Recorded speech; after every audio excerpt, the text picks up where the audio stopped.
بڑا اکرام و اعزاز ہوگا۔ اب موسیٰ علیہ السلام نے ان سے کہا کہ تم پھینکو گے یا میں پھینکوں؟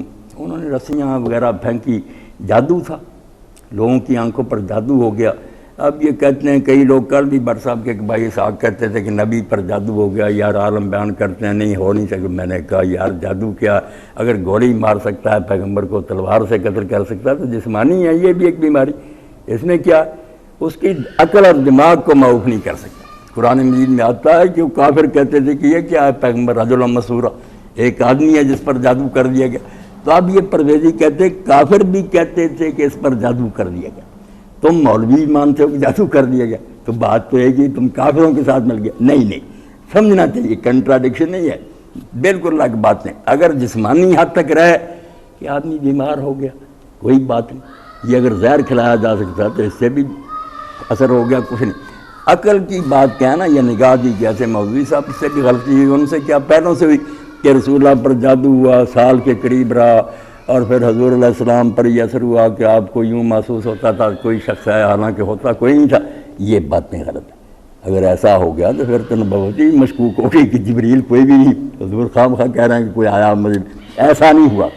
معمولی اثر جسمانی بیماری ہو بھی عمر میں عائشہ رضی اللہ عنہ، اس سے زیادہ کچھ نہیں ہوا کہ حضور علیہ السلام جو تھے نا وہ فریضہ زوجیت ادا کرنے سے کافر ہو۔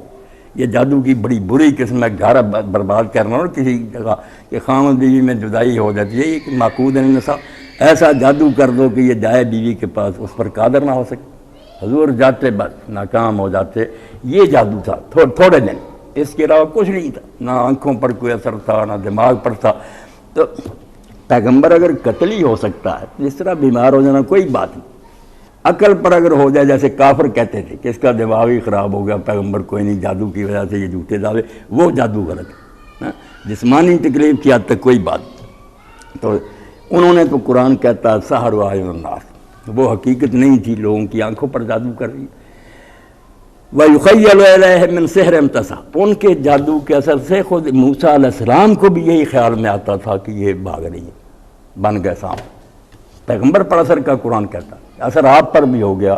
اور موسیٰ علیہ السلام پھر اس اوجس فی نفسہ خیفہ، اپنے دل میں تھوڑا سا ڈر گئے کہ اب عوام کے لیے تو معاملہ مشتبہ ہو گیا، میں بھی پھینکوں گا وہ بھی سانپ بنے گا، یہ بھی بنے نظر آتے ہیں، کون فرق کرے گا کہ یہ سچ مچ کا ہے اور وہ جھوٹے ہیں؟